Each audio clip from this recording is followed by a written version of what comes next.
What's up, everybody? John the Morgile here, checking in for a new questioning the historical narrative video for you. I hope you do enjoy it. So in this one, we're going to delve into the historical official narrative of Chicago. And there's a lot to unpack on this one, so let's get right on into it. So this is going to go in the original playlist, Questioning the Historical Narrative, where we collectively focus our discerning eyes onto the official story of United States history in order to highlight the staggering examples of how agreed upon history of America and the so-called conventional wisdom inevitably fall apart under rational scrutiny as we scratch the surface of this thin veneer called American history. All of this falls under the general umbrella or banner of stolen history, or colloquially Mudflood or Tartaria. Me personally, I'll always assume there are going to be at least a handful of newcomers to any topic, and so I'll begin with a brief summary of the underlying premise that is entailed within the concept of this Tartaria Mudflood stolen history thing, and what we mean when we say Mudflood, or like the Great Tartarian Empire, right? So the basics of the Mudflood conspiracy involves the concept that we've been lied to about certain elements of our history.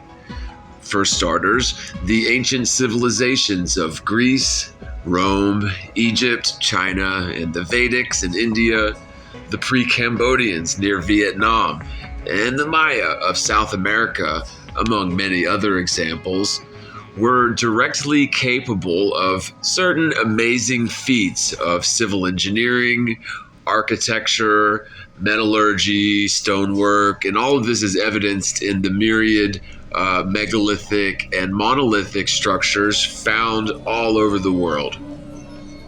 Indeed, there appears to have been a worldwide, long-reigning civilization that was erecting amazing and beautiful structures on every continent.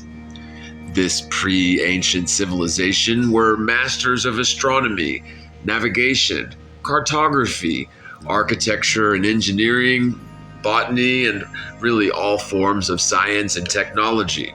Spirituality as well, one would assume. There are other points of evidence which show discrepancies and inconsistencies in the official historical narrative and timeline. For example, an Egyptian mummy was found to have trace amounts of cocaine and nicotine in its system. This is important because both the coca leaf and the tobacco plant were indigenous to the American continent, and of course, modern historians and anthropologists assert that no trade routes between the Americas and the African continents existed until after the European colonization period, after Columbus. Then we have the orphanages, which we'll get into in a bit more detail later, but the orphanages play a key role in this story of stolen history, to be sure. There's plenty of evidence to suggest that that's the case. And what we mean by that is, like, if this pre-ancient civilization was taken over, say, a few hundred years back, and their legacy was basically hijacked by the invading forces who then erased these people from history, it seems as if orphans, babies who lost their parents one way or another, were used to repopulate these cities. And Lord only knows what story they told the orphans and, about who built the cities and what happened to the people who built them. But then, of course, later on down the road, after several generations have been removed and grandparents die off, then they told them stories that it was the orphans that built the cities, right? So we definitely are going to delve into that. And of course, we have the stories of the Norse explorer Leif Erikson apparently finding the Americas a full 500 years prior to Columbus, according to the official timeline. In light of such historical points of interest, it's clear that the conventional wisdom regarding accepted official history has some glaring problems with it. Let's not forget the similarities in architecture the world over. We've got the obvious, extremely ancient examples of the Great Pyramids in Egypt and their similarities with the pyramids in Mexico and South America. Other examples of asymmetrical stonework, where extremely hard stones were cut in very unique interlocking patterns to construct essentially earthquake-proof walls for these megalithic structures all over the world. There appears to have been multiple historical resets where this pre-ancient civilization rose and then fell, only to rise again in a new iteration, maybe in a new area, and ultimately fall again to some catastrophic end ultimately, or maybe a series of catastrophes like a regional or a worldwide flood, for one example. We also find instances where it appears some form of directed energy weapons may have been used on a grand scale to literally wipe entire cities from the map, leaving ancient melted piles of sandstone and dust as the only trace of its existence. The same technology that was used to apparently scoop out extremely hard stones like diorite, sandstone, or limestone, like it's warm butter, may have also been utilized for instantaneous utter destruction on the scale of, like, say, Sodom and Gomorrah.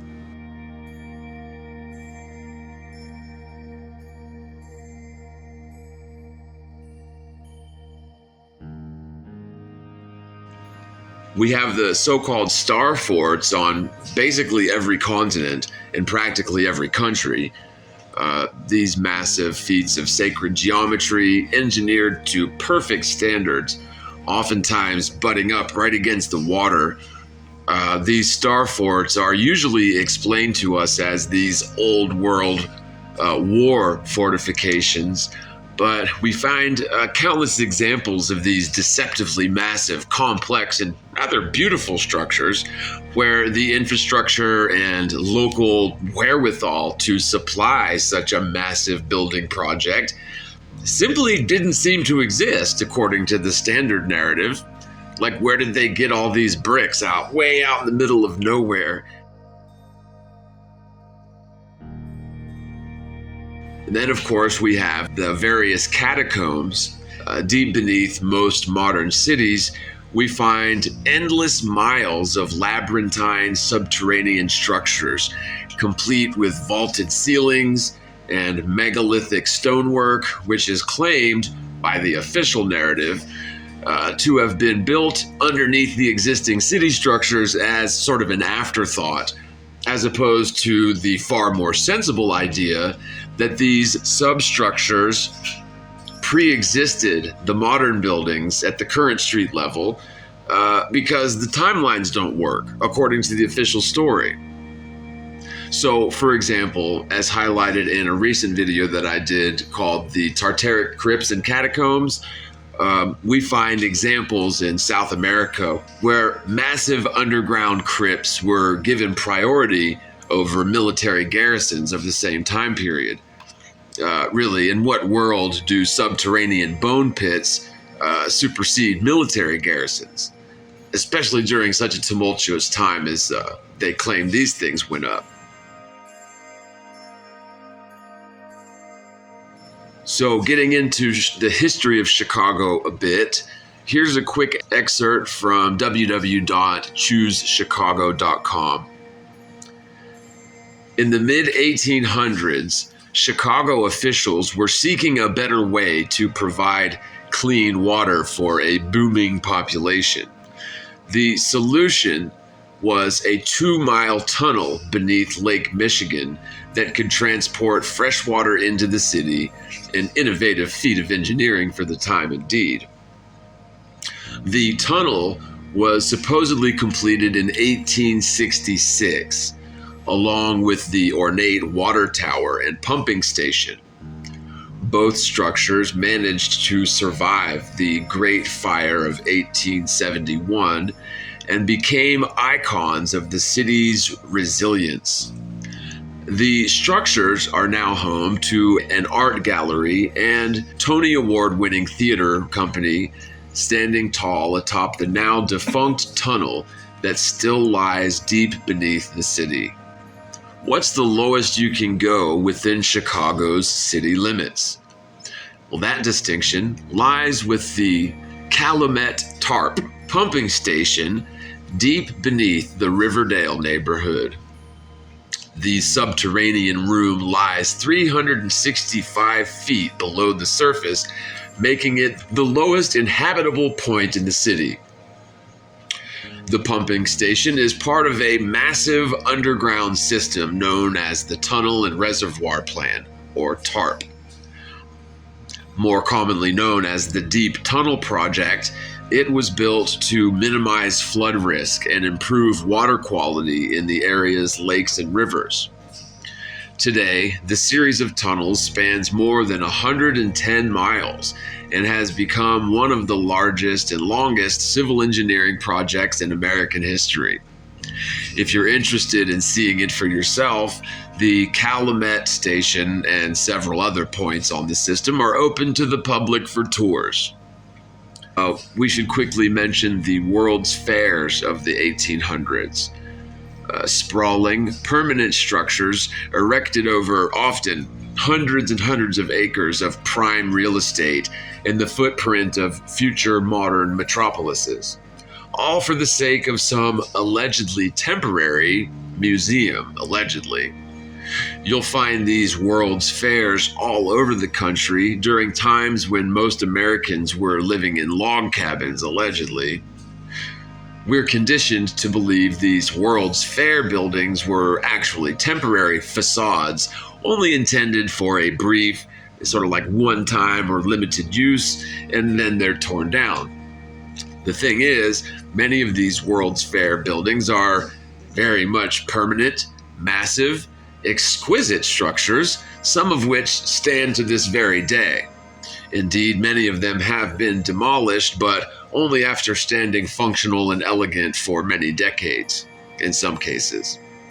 Also, we have to mention the rather absurd portions of American history involving the raising of city streets in some large urban areas with existing buildings everywhere, not to mention existing works and infrastructure already in place. So often we find historical mention of the cowboys, outhouse spelunkers, and handlebar mustachioed goofballs who didn't have plastic power tools or any modern equipment, infrastructure, or supply lines, literally raising the levels of the streets and thus raising the ground level of all the buildings already in existence across an entire city, which was allegedly already very massive at that time. Take a look at this ridiculously laughable image of these cowboys literally heaving and hoeing up underneath this 4-story building. Sure they did. While this might not sound like a very big deal to anyone who's not really familiar or experienced with construction projects, but I can assure you that one cannot just decide one day to raise the street level of an entire city to accommodate things like subterranean sewer systems and then go about doing so, especially back in the 1800s when this always seems to have occurred. So it's like nobody in living memory has raised the levels of an entire city with manual labor, like didn't even own a crane back in the 1800s, supposedly, right? Since anyone who would have supposedly been involved in such a project that far back in time would be, long since dead and gone during our modern times when we're expected to digest these laughable yarns.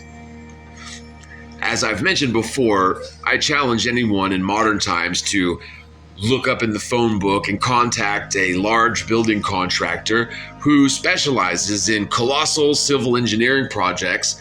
Hell, even try to contact the Army Corps of Engineers and find out how much it would cost to, say, elevate the street level of an entire city.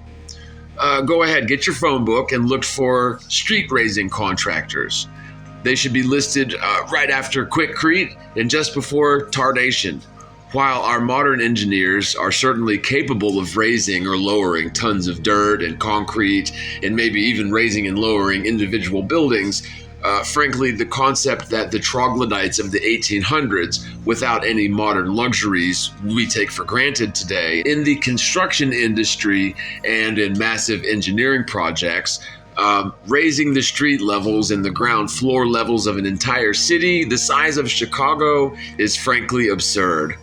It makes way more practical sense that all the infrastructure and glorious constructs found deep beneath the modern surface level were there long before and were merely built upon up on top of that. This is, of course, the standard narrative for the majority of the world, except when it comes to America. And this is because of the timeline, or the constricted timeline of American history, as mentioned. Constricted to such a limited time that they had to come up with some cockamamie excuse as to why there are vertical meters and horizontal miles of rather old structures beneath the current street level. They can't just kick the can back to the ancient Romans or like the ancient Greeks as they do, over in Europe. I personally never could come to terms with how exactly does one go about building an entire city on top of an older existing city. But, it makes way more sense than the claim that they simply decided one day to raise the street level some number of meters and then set about doing just that using sheer willpower, maybe a Jedi mind trick, and a series of cranks, pulleys, and tubes.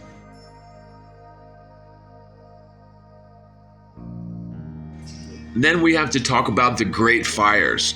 All of the major U.S. cities have endured at least one, and often several, great fires, which allegedly decimated most of the city's infrastructure and a lot of the buildings. I was raised under the assumption that such great fires were isolated to one or two cities, and I do remember actually doing like a report or like a book report about one when I was in maybe elementary or middle school, and that was definitely the Chicago fire. I think they said it was started by a cow or something to that effect. I know at least one of these great city fires was definitely allegedly started by a cow. We find across North America, and indeed the world at large, seemingly endless instances where several meters of the lowest levels of buildings were submerged in at least several feet, up to several meters of thick deposits of silt and mud, leaving trace evidence of what appears to be either periodic regional floods or perhaps one massive catastrophic flood, or maybe even some combination of these.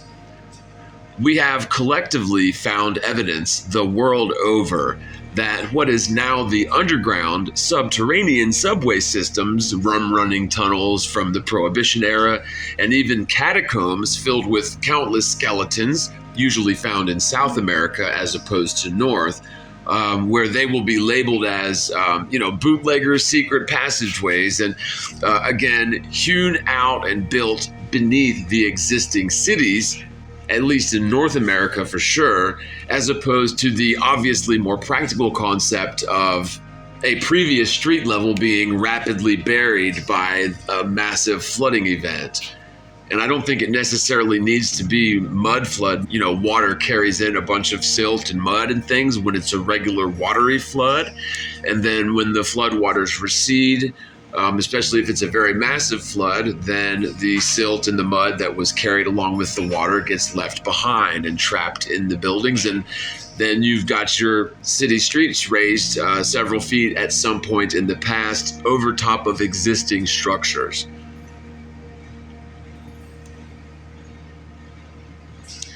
We were all taught a very rigid and definite version of American history. And American history is unique compared to the rest of the world for a few reasons. While world history has allegedly occurred over the course of like thousands of years, there's a great deal of leeway there, where the Ivy League degree-toting parrots of scientism have, by some accounts, been repeating lies over and over throughout generations, which were fabricated in order to cover up some grandiose coup d'etat and usurping of this highly advanced worldwide civilization that we've been alluding to insofar in this video. So, while it is certainly fascinating and maybe even a bit counterintuitive to find massive megalithic or monolithic sites and clearly advanced architecture in places like Bolivia or Cambodia or over in Europe, the historical wing of scientism can easily wave the wand of thousands of years, or the divine right of kings who get credit for building structures when they actually never saw a hammer, let alone picked one up, in order to apologize for the fact that these people, slaves in many cases, didn't have any technology of even the friggin' wheel, according to the official narrative. How then were they able to construct these massive megalithic sites from hewn stone blocks weighing often many tons, and sometimes moving said stones scores of miles over rivers and over mountains? And they'll answer these questions with things like, well, they had thousands of slaves, they had thousands of years, and then the whole divine right of kings thing where the king gets credit for it even though he's never seen a hammer in his life, right? And people seem to buy that up. They just eat it right on up. But unfortunately for this narrative, we find the exact same sorts of buildings and jaw-dropping civil engineering projects in America. And when it comes to America, the professional academians and worshipers of scientism only have a very limited, even constricted time span to work with. Constricted especially due to these fires, which allegedly destroyed the entirety of the cities back in the 1800s at some point, usually. Sometimes the 1900s. But also, the standard historical narrative claims that European settlers only first arrived in the Americas beginning really in the 1500s, with very limited presence in the colonized areas for quite some time thereafter, and practically no presence in the wilder portions of the frontier.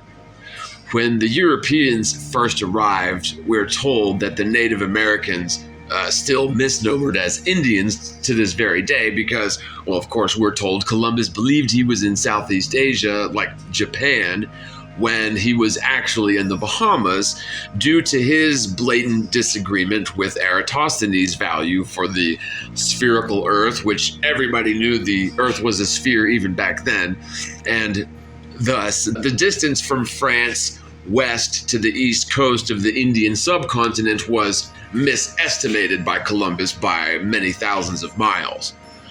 Of course, this discrepancy between Eratosthenes of Blue Ball fame and Columbus contradicts the claim that everyone in the world has known about the heliocentric model and the size of the ball for thousands of years.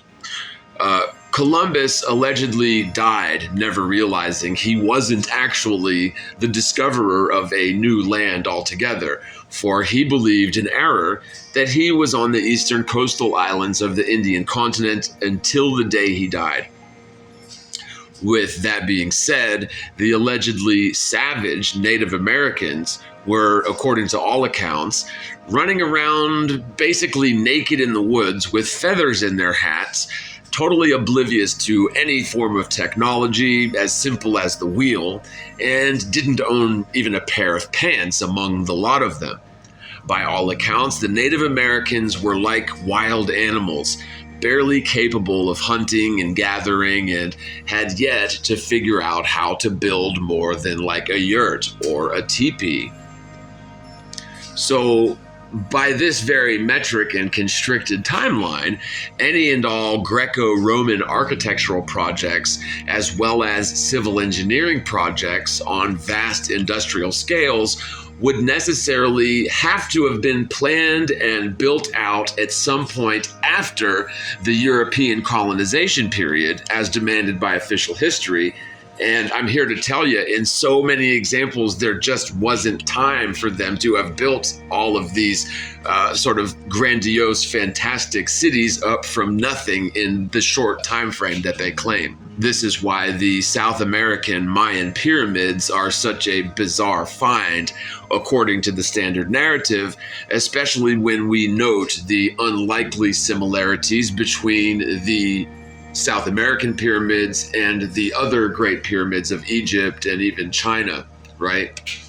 And I think it's no surprise that the Roman Empire, the Catholic Church, if you will, made it a point to go ahead and decimate the Mayan people, destroy their language and their heritage to where their language is still lost to this day.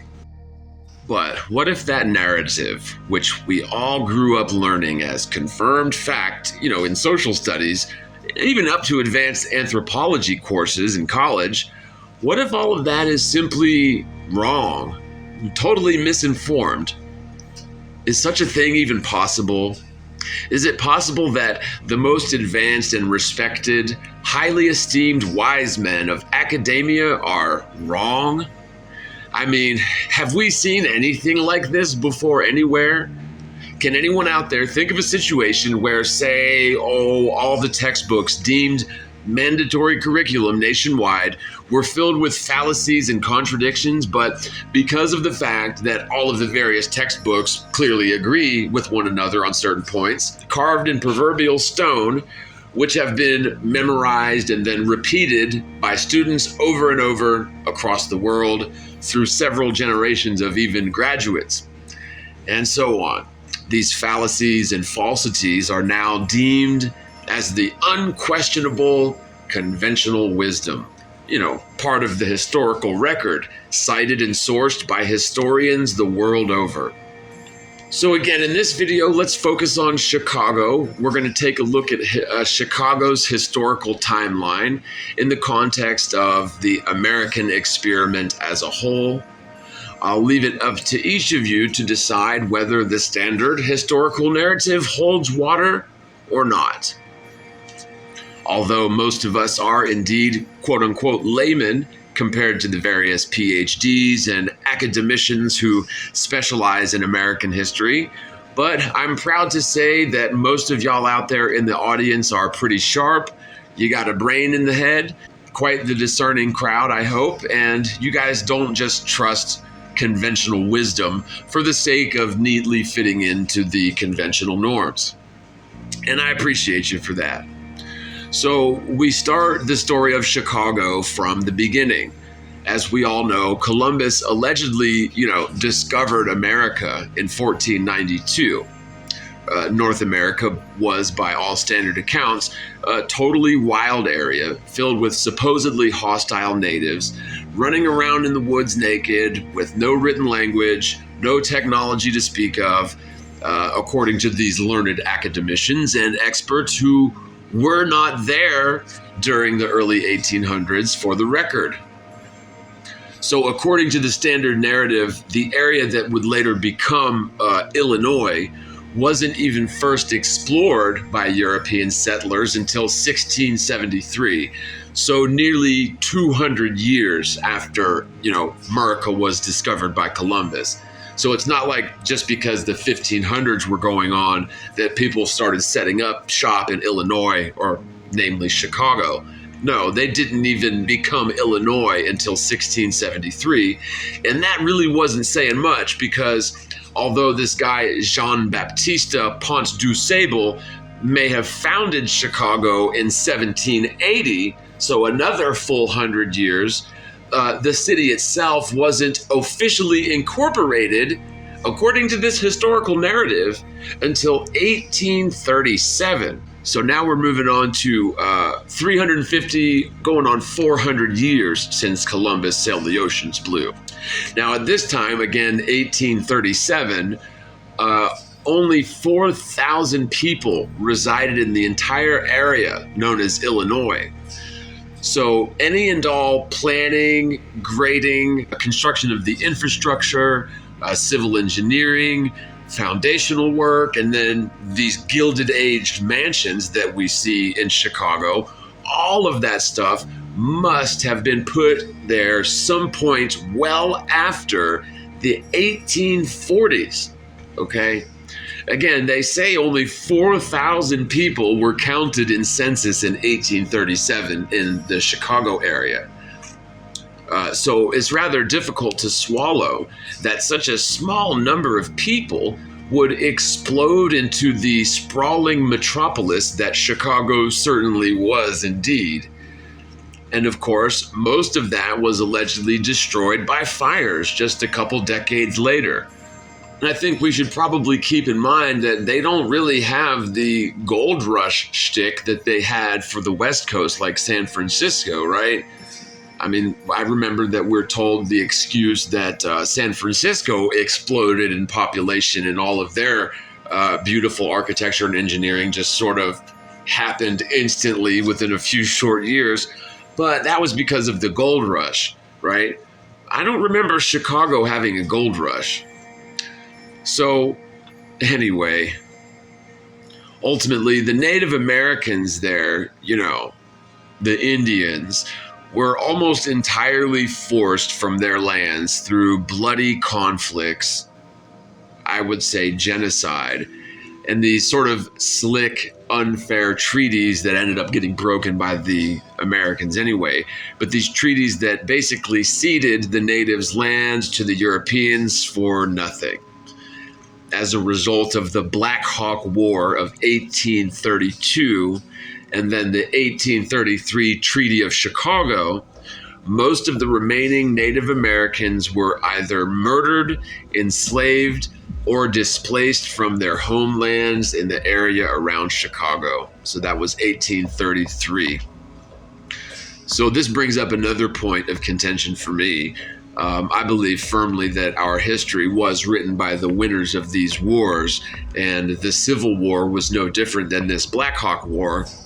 But our modern students have been convinced that the Civil War was fought primarily over civil rights and things of that nature. However, I find that extremely hard to believe and is probably just a cover story. The Confederate flag has been sort of demonized as a racist emblem that I don't think that it actually is. And I've actually come to the sneaking suspicion that all of this is propaganda and hyperbole. Now, it seems to me that the people who inherited the vast existing infrastructure of the existing cities, which were taken over by force from an extremely advanced extant civilization, not naked savages running around in the woods with feathers in their hats. Honestly, if that were the case, why would it have been necessary to kidnap and ship millions of slaves over from Africa when allegedly we had this domestic supply of conquered people right here in America in the form of the Native Americans or the Indians, right? No, it seems far more likely that the actual farmers and cabin dwellers and outhouse spelunkers were not afforded the luxury of inheriting the gilded mansions and entire continent full of treasures, were naturally Confederate. Most newbie Americans had escaped the brutality and injustice of the feudal system of Europe, and as such, they would not be keen to sign away their power to a handful of politicians and bureaucrats 1,000 miles away. So, they're Confederate. Confederate merely means being against the centralization of power, signing away your rights and your decision-making over to some group of learned academicians, right? So that would make you Confederate.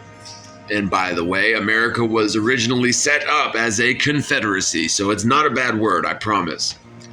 Now, when these people were defeated, the existing civilization that was already here and already very advanced when the Europeans arrived for their genocide, the history books were then written by the winners to reflect themselves as the beacons of freedom and justice in the world, and the ones that they defeated as racist troglodytes and backwoods plebs who just didn't want progress and just didn't want basic human rights for all, as all people sort of naturally do. But they were just evil, right? To this day, that propaganda campaign appears to be perpetuated, and it's still working. I mean, let's face it, the term Confederate means, again, against the consolidation of centralized power. It means independent. Indeed, the powdery, pasty, white-wigged men who penned the Declaration of Independence owned slaves, just as the farmers in the South did, according to the official narrative. I like them greenbacks. You know what I'm saying? It's the kind of money people spend. People is very particular about that. I saw that. That was one of the main stories from the war. Was the first big thing we did was they said, now that Iraq has been liberated, we have managed to take Saddam Hussein's face off of the money. And I'm not gonna lie, when that press conference came off, I was like choked up. I was actually proud to be an American, because that is a very subtle psychological nuance of oppression, to have a dictator on your money. And it's thoughtful to be able to take that motherfucker off for the goodwill of another person, right? But then I thought, well, if you could do that for Iraq, what about our money, man? Our money looked like baseball cards with slave owners on. George Washington is the worst of the worst. Yes, I said it. You mythologize this motherfucker like he was the greatest dude, man. If I went back in time with a white person and we saw George Washington walking in front of our time machine, my white friend would probably be like, oh my God, Dave, look, there's George Washington. It's the father of this great nation. I'm gonna go shake his hand. I'd be on the other side like, run, nigga, George Washington. And we'd both be right.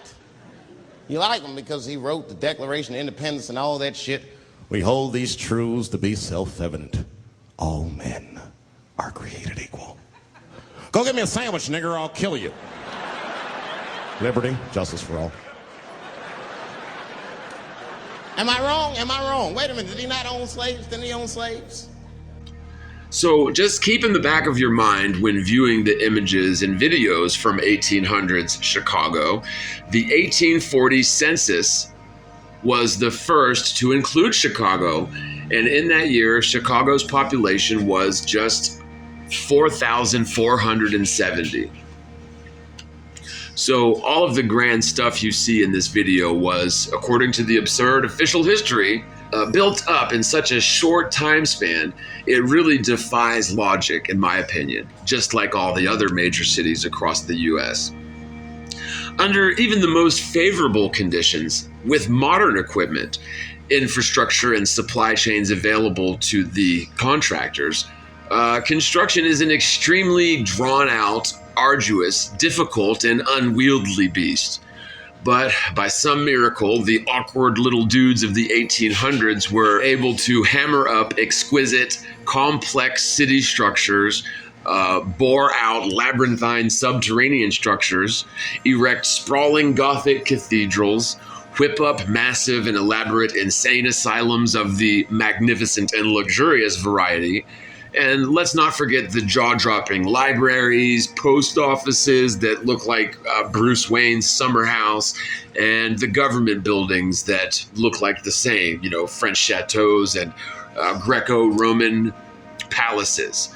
All of this within just a few short decades is what they claim happened. Sure you did. If we compare these rather amazing feats of engineering and architecture during a time when we were all conditioned to believe was filled with dusty wood frame, pole barn style saloons and other Wild West amenities in our modern era, something definitely seems amiss. Even to this day, we build our structures proportionally to our means, budget, and needs. So like when we build a post office today for a small town or for even a portion of the city, what do? You get a little square building that's big enough just to function, right? They're not constructing some labyrinthine French chateau as the post office, right? But back in the 1800s, before any sort of technology, supply lines, or infrastructure were available, These motherfuckers were somehow able to slap together such awesome examples of just glorious buildings, no problemo, oftentimes within the span of just a couple of years, sometimes less. In researching the quaint beginnings of Chicago's fledgling roots taking hold, we indeed find one of the telltale signs of certain historical oddities involving sprawling, magnificent, and luxurious insane asylums, as mentioned a moment ago. Reed Zone Center in 1885, so now we're just about 40 years after the founding of Chicago. Reed Zone Center was called the County Insane Asylum and Infirmary. It's got a nice ring to it, right? Welcoming. Originally, it was simply known as Dunning, although Dunning, which was dubbed, get this, a tomb for the living. So that's got a nice ring to it, but Dunning, dubbed the tomb for a living by contemporary Chicagoans, that one officially closed on June 30th of 1912, and then reopened the very next day as Chicago State Hospital. Much later, it became the Chicago Reed Mental Health Center. That's a little bit better of euphemisms, right? I like it a lot better than the tomb for the living. Let's get into a bit of the official history of Chicago's first magnificent and luxurious insane asylum. This will be an excerpt from www.encyclopedia.chicagohistory.org. Quote, in 1851, this remote prairie location seemed ideal for Cook County's plans to erect a poor farm and asylum for the insane. The county purchased from Peter Ludby 160 acres, hemmed in by Irving Park Road and Narragansett, Montrose, and Oak Park Avenues. Both facilities were housed in a 3-story building situated atop a ridge. So taking a quick break from the excerpt there, I'm going to quickly mention, isn't it odd that we find all the same road names in practically all cities? I mean, sure, you'd expect to see by random chance certain road names used repeatedly, just out of the law of averages. But honestly, it is rather uncanny that totally different, unrelated people would pick all the same names for their roads in every city all over the country practically. Anyways, in this excerpt, they mentioned this Peter Ludby character. And I'm also very curious to know exactly who was this guy, Peter Ludby, selling hundreds of acres to the county. I mean, they had only just slaughtered and displaced the natives from this land less than a decade prior. So by what right does this dude, Ludby, have the authority to sell land to the county that was just stolen from the natives? Did he purchase the land from the dead natives or from the army? I don't get it. And if he did purchase it, who did he buy it from? And wouldn't the county have been able to at least get a bid in, if not dibs, in terms of purchasing lands from whomever owned it after the genocide? After the victory, not genocide, victory over the Native Americans? Really, where did this dude's authority come from to buy and sell land that was ostensibly or allegedly stolen from the natives by the European invaders? Settlers, not invaders. I meant to say settlers, European settlers. This is beyond the scope of this video, but it's an important sort of question to ask. We should always follow the money, right? So anyone interested in researching the apparent slaughter and then the wholesale profiteering from the war and subsequent deception against the normie pilgrims and newborn Americans, as they stole the land from, the savages running around in the woods naked with feathers in their hats, certainly not doing any city planning or constructing, massive metropolises and their underlying infrastructure. No. But it is worth looking into this Peter Ludby character who was somehow able to sell hundreds of acres to the government, who allegedly, technically won the lands fair and square in the genocide. I mean, the victory, not the genocide, the victory of the rightful owners. I mean, the savages, not rightful owners, the savages. But by whatever magic, this dude was able to sell lands which the army just stole from the Indians to the government. Again, I'm very interested to learn exactly how one, back in these days, had the wherewithal to be in such a position to sell land to the country in order to erect the oh so essential fledgling city infrastructure of the quintessential insane asylum. Because we know how all young cities must create a magnificent insane asylum as a top priority. For a deeper dive into these luxurious and magnificent insane asylums built all over the United States during the 1800s, check out my video linked here with a card. Residents of this poor farm lived with their families growing vegetables, washing their clothes, and attending school on the premises. After 1863, the institution also admitted tuberculosis patients. The county built a separate building for the insane asylum in 1870. The construction of 2 more buildings in the 1880s added enough space to accommodate the more than 1,000 patients. Now remember, just 40 years earlier, the entire population of Chicago was merely about 4,000 people. So the fact that they already have over 1,000 people just locked away in the asylum in the 1880s is very interesting indeed. Following the Civil War, so around 1865, just 25 years since Chicago was founded, with a mere 4,400 people in the entire region, allegedly, around 1865, at the end of the Civil War, Andrew Dunning purchased 120 acres just south of the county property to start a nursery and lay the groundwork for a village. He set aside 40 acres for the settlement, but proximity to the insane hospital kept settlers away, actually. I wonder why that is.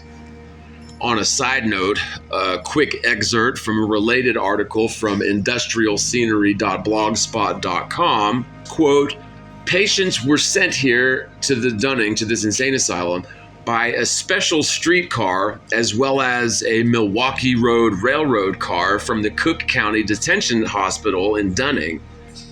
It was a hospital car with a doctor and a couple of nurses aboard, and the train car was called the Crazy Train and had a security guard at each exit so inmates couldn't escape." We do actually have a couple of photos of the actual Crazy Train and the Dunning Asylum, so there you have that. Initially, transportation links were poor. Although trains brought employees and commuters from the city, visitors had to walk 2.5 miles from the depot to the county farm. After a single 3-mile track was extended to the facilities in 1882, the Chicago, Milwaukee, and St. Paul Crazy Train brought patients, supplies, and medicines. The county built a station naming it for Dunning. In the 1880s and 1890s, Dunning's rolling landscape remained sparsely settled. The Scandinavian Lutheran Cemetery Association bought 65 acres south of Dunning's property in 1886, allegedly, which became Mount Olive Cemetery.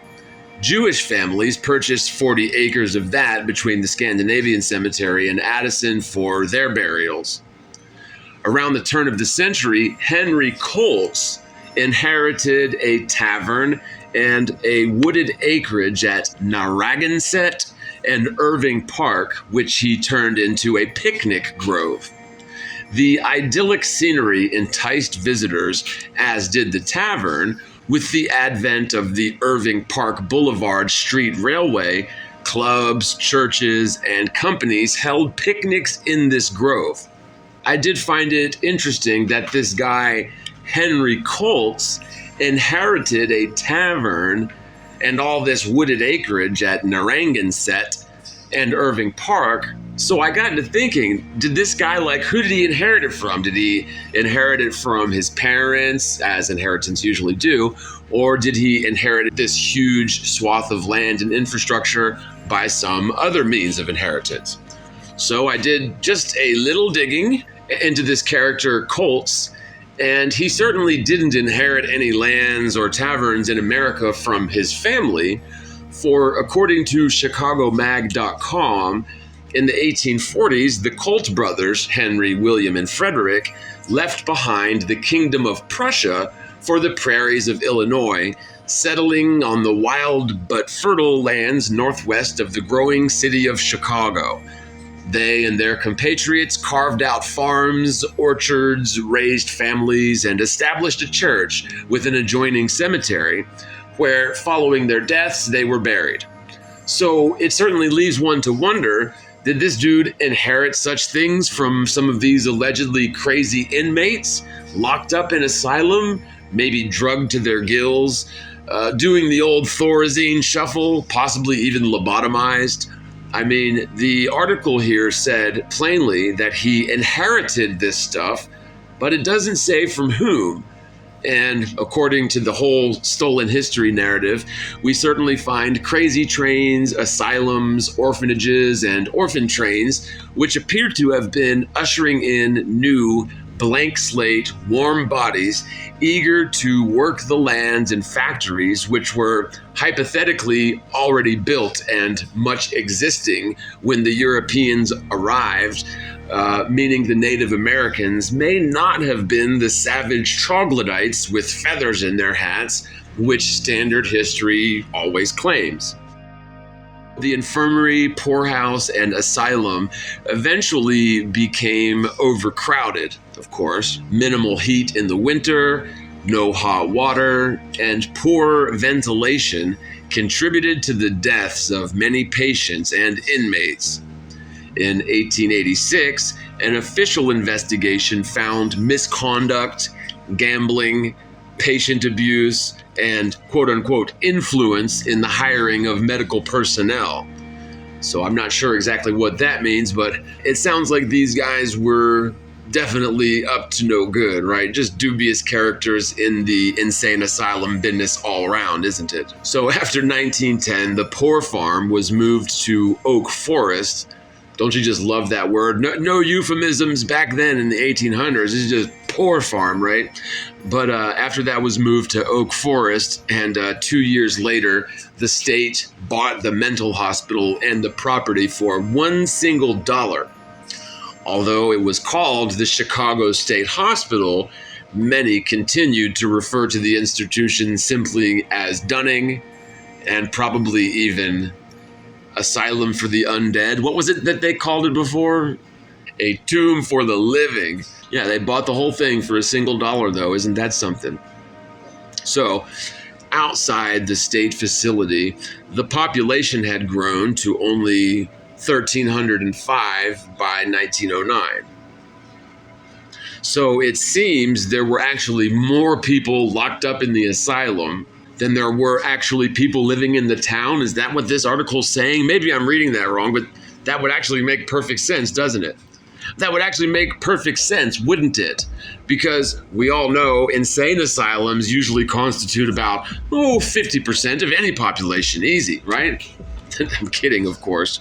But I do wonder if these so-called poor farms were being run by orphans or African slaves, but certainly not Native American slaves, right? Because, well, they were savages who certainly did not build any massive metropolises prior to colonization. Absolutely not. That would be madness, wouldn't it?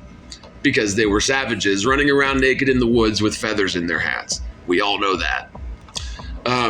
You see, what this slow burn, usurping takeover might have looked like was totally oblivious pre-existing citizens were tricked into complacency by allowing dubious robber barons with a big smile and a nice suit and deception in their hearts. They offered them hospitality and maybe free travel into their lands as guests and as friends and brothers, only to be locked up in an insane asylum, for their own good, of course. Their lands stolen. Inherited, not stolen. I meant to say inherited, not stolen. Their lands were inherited by these robber barons and shills, who would then magnanimously employ some portion of the abundant supply of orphans to run the day-to-day operations, basically used as child slave labor and mind-controlled no less. And that was, of course, totally legal back then. One thing I certainly don't understand is why would the businessmen of the 1800s go to the lengths of kidnapping and shipping Africans halfway across the world to be oppressed, humiliated, and used as slaves when they had a totally local pool of indigenous Native Americans to pick as their slaves, running around in the woods with feathers in their hats, naked, and not to mention all of the orphan slaves that they had to pick of. But no, they had to ship in African slaves from thousands of miles away on the other side of the world. And I'm not saying that didn't happen. What I'm saying is, why was that necessary if they had such a pool of potential slaves right there? Food for thought, not making any bold claims there, but it is food for thought, isn't it? But on to the next point. We're going to move away from the tomb for the living just for a minute. And I'm literally going into this next rhetorical question. I wonder if we'll find any historical, grandiose orphanages akin to the sprawling Gothic castles and chateaus, as the majority of the population is claimed to be living in log cabins, crapping in outhouses, riding a horse and buggy to work every day. Let's just find out about any orphanages in all of their grandeur in early era Chicago. So, in response to a quick internet search for 1800s Chicago orphanage, I found at socialwelfare.library.vcu.edu/organizations, where I'm just going to quote a few quick excerpts from this article to show that we do indeed absolutely find the quintessential massive sprawling orphanages built in Chicago during a time when barely 5,000 people lived in the extended greater region. So, before 1832, pioneer Chicagoans founded Chicago Orphan Asylum. Before 1832, the village of Chicago consisted of a small group of families who helped each other in adversity. Orphaned children always found a refuge next door. I'm sure they did. To the north was the Log Indian Agency House. There was no building on the south bank of the river, where the land was a low, wet prairie stretching back from Lake Michigan. Mark Boobin's whitewashed home at the point farther to the south was two-storied and had a bright blue wooden shutters at the windows. A handful of buildings and Fort Dearborn composed the settlement in 1831. Mrs. Kinsey later wrote of that winter, quote, "Our only recreation was an occasional ride on horseback through the woods on the north side of the river. A little bridle path took us along what is now Rush Street."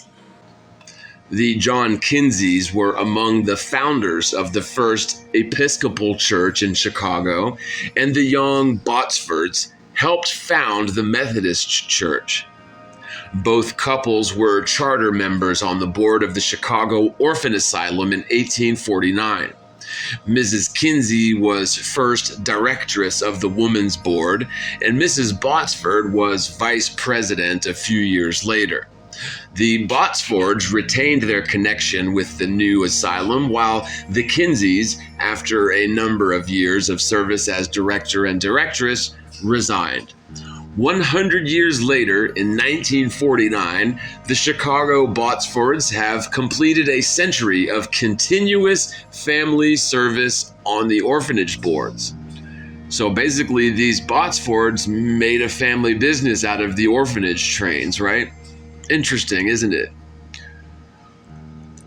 When the first home of the Chicago Orphan Asylum opened its doors in 1849, the John Kinseys had several children of their own and had taken into their homes as many more orphaned nieces, nephews, and cousins. It is reasonable to assume that most of the destitute children in the earlier community found shelter in a similar manner. But Chicago was no longer a small village in 1849, when cholera struck for the second time and the earlier arrangements for sheltering orphaned children were no longer adequate. So isn't it interesting that between basically 1840 and 1849, Chicago went from nothing to just like millions of people with all this stuff built out, all of the infrastructure, all of the planning, all of the civil engineering projects. They had these cathedrals and just columned and domed gargantuan structures everywhere. But, you know, these cowboys with handlebar mustaches are not usually associated with those kinds of projects, are they? Like, usually they built their outhouses with wood, not with marble, didn't they? From 1832 to 1849. So, quote, "Man's inhumanity to man was never more shockingly demonstrated than in the care provided for homeless children by the public authorities before privately controlled orphanages were established. Two kinds of child custody were used: indenture to families in commitment to the poorhouse. The first gave some children good homes, but to many more a veritable child serfdom. Indentured without supervision left the child's welfare entirely subject to chance. And the second, poorhouse commitment, placed children in a daily contact with adult rogues and vagabonds in disgraceful, repressive, and miserable surroundings." So one of those damned if ya situations, isn't it? The two methods of child custody continued into the 20th century, but a few homes for children called orphan asylums were established as early as 1800. By 1900, these institutions, founded by public-spirited citizens, were winning their fight against poorhouse commitment of children. But just look at these structures. I mean, it is quite amazing what they did with just goodwill. I mean, where I come from, it takes a lot of money to build something like that. But, you know, back in the early 1800s, before they had the means to build such things, according to our very narrative, they just threw these things up, no problemo, willy-nilly, sort of as an afterthought, right? Not to mention all of the infrastructure and stuff as mentioned. The Chicago Orphan Asylum, the oldest surviving Chicago charity, reached its 100th year of childcare in 1949. Yet, the events and trends in the community which created the need for such an institution had their source more than 100 years ago. They developed in the very beginnings of Chicago as a city, 17 years before the asylum was established. From that time, in 1832, the incredibly rapid growth of the city combined with the life-destroying epidemics made increasingly inadequate the friendly pioneer arrangements of absorbing homeless children into surviving families. So isn't the official narrative just kind of silly, the stuff that we're expected to believe?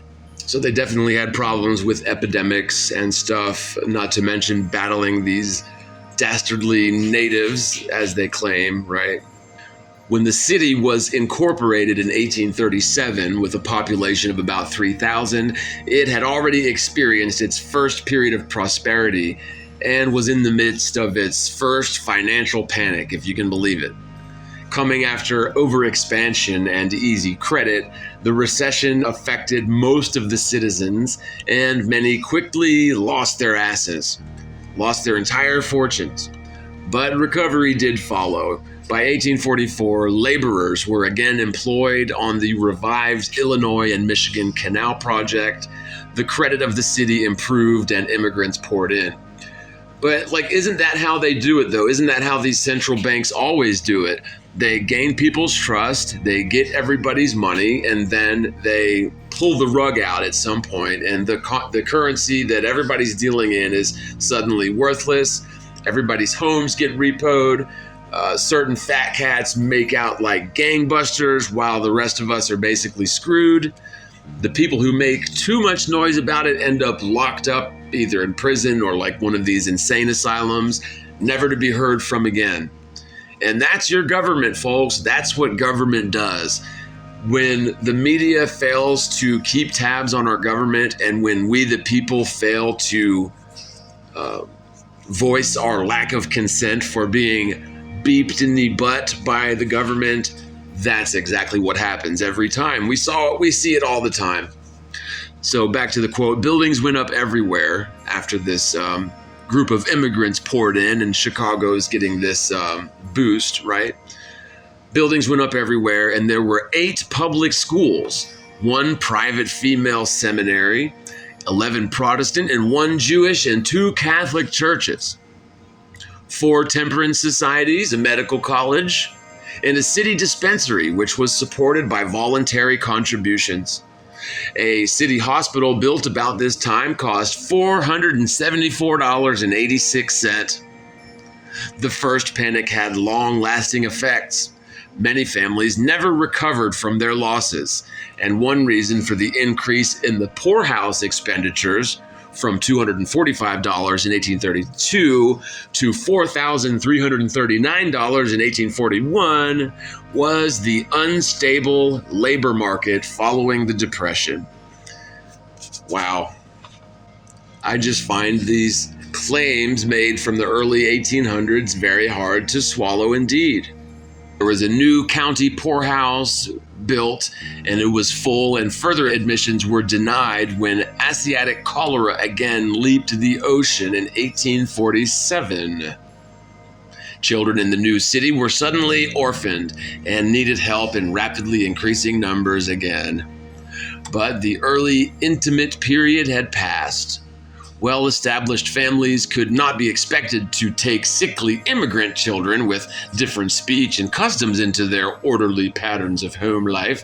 No, wouldn't want to help the orphans. And with the rapid growth of the city, the ratio of substantial homes had declined.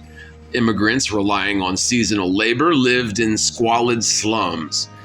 When they died from cholera, their surviving children had to go somewhere, and the county poorhouse was full.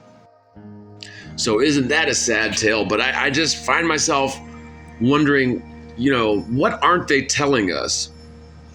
Very bizarre indeed. Let's move on to the Great Chicago Fire.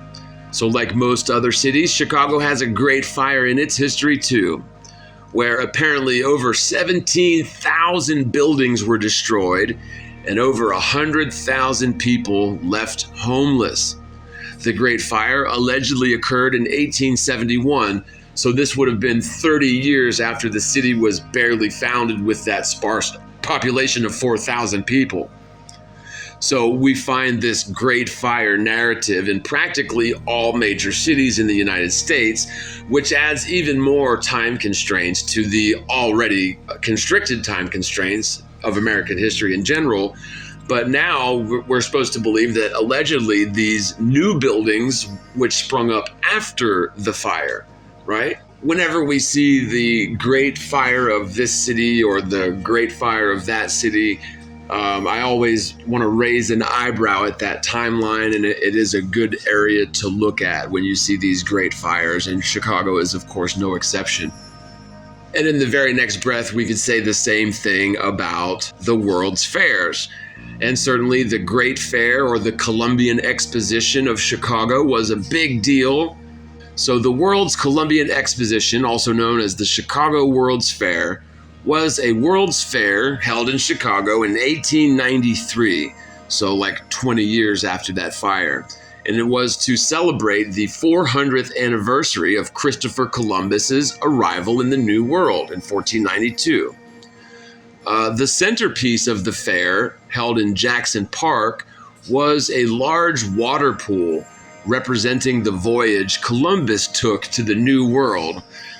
Chicago had won the right to host the fair over several other cities, including New York, Washington, D.C., and St. Louis, Missouri. The exposition was an influential social and cultural event and had a profound effect on American architecture, the arts, American industrial optimism, and Chicago's image. The exposition covered 690 acres, or almost 3 square kilometers, featuring nearly 200 new buildings, and they say deliberately temporary buildings, right? The fairgrounds were open to the public May 1st, 1893. Now, according to Wiki, one of the 2 remaining buildings from the 1893 Chicago World's Fair is still standing in the Museum of Science and Industry, which, as you can see here, is just a massive masterpiece of architecture and engineering. Somebody needs to wheel Elon Musk out to make some idiotic comment along the lines of, You can tell it's temporary because it looks so permanent. We find this sort of hiccup in the narrative, which causes most of us to at least raise an eyebrow, where the World's Fair will spend zillions of dollars setting up these so-called temporary structures of hundreds and hundreds of acres, only to just tear them down a couple years later. But what if the historical narrative is wrong, as we've been asking throughout this video? Is it possible that all of the exquisite and impressive structures all around the old cities weren't constructed and then burnt to a crisp and then rebuilt by a few thousand cowboys with their handlebar mustaches, living in log cabins, driving horses to work in just no time flat, throwing this stuff back up like it was nothing, like it was a layup, right? But what if there was indeed this pre-existing high civilization that was just a part of this greater worldwide Tartarian empire, as they say, which was ultimately wiped out by some cataclysm or some series of cataclysms, natural or otherwise, and their legacy was ultimately usurped by the now revered, dubious founding fathers, hypothetically, of course. What if the story that we're given is merely a cover story, specifically designed by the winners of some ancient war in order to take credit for the achievements of this obviously far superior civilization, who was apparently, by some insidious method no doubt, removed from their seat of control and perhaps placed in mental institutions along with their families and descendants, then replaced by the very robber barons and tricksters who usurped them, and the factories, farms, and servant quarters were then filled with orphans and African slaves who were obviously not in on the takeover and were just happy to be inside such glorious structures and out of the log cabin outhouse crap holes they had seen all over the countryside on their journey to the cities of opportunity within the crazy trains and orphan trains, right? So I guess you wouldn't want to complain much, would you? It does make a lot of sense, doesn't it, that the reason some people were able to always win and never lose and never seem to lose a bet or an investment, never seemed to be short of funds, always had property and somehow had slaves. They were buying and selling land to the government, not because they were harder workers or because they were just lucky, but instead they just so happened to be on the right side of a conflict which divvied up the incalculable wealth and technology of an entire nation, leaving them, the robber barons, enormously wealthy, with a huge leg up on any of the poor sots like my grandfather and his father, who had only just immigrated to the US around the turn of the 1900s, willing to do just back-breaking jobs on the rail lines for some paltry sum, like $1 per day, if I remember correctly. I've often wondered how people in the 1800s not only constructed such amazing structures, often in practically no time, without any power tools or modern luxuries like a Home Depot or even the necessary supply chain and infrastructure like roads and bridges to provide all of the necessary materials, equipment, and labor to undertake such colossal construction endeavors. Under this lens of our stolen history, though, it makes a lot of sense. It makes a lot of sense how our modern world has convinced everyone that we all have this equal opportunity to become, just wildly successful. And as long as we work hard and put our money in the bank, everyone has a real good shot at achieving the American dream and becoming independently wealthy. More and more, it seems this conventional wisdom that is responsible for racking up untold trillions in debt for our citizens before we even get past our higher education part is a big lie. Another one of these grand delusions designed to program us to be happy about our slavery. Honestly, with the amount of technology and mechanical capability available to our modern society, there's absolutely no reason why our people, the people of the world, not least of all the American people, should need to slave their lives away just to maintain basic human necessities like, a place to live, food to eat, and even a higher education. I believe those sorts of things are basic human rights, not something that we need to slave our entire lives away for. That's just my personal opinion. We supposedly live in a free country. However, we're actually all slaves, I hate to say. Our very monetary system is a scam set up to enslave us and siphon our wealth and real property away from the vast majority of we the people into the hands, or really into the claw-like mitts of a very few so-called elites at the top of this pyramid of power. The reason they've been able to get away with this huge scam for, hundreds of years is because our people have been deceived and didn't really know that they were being scammed until really quite recently. Our people have been brainwashed since we were just little kids, and they've created a situation where a relatively small group of people, and I use the term loosely when I say people, this small group of people to control the so-called conventional wisdom and control the minds of the people in order to profit from our ignorance and profit from our misery. I would say it is high time to change, and thank God that we live in the age of revelation where we actually understand the deception and we know that we've been scammed. Now it's just up to us to show this truth to the rest of the world.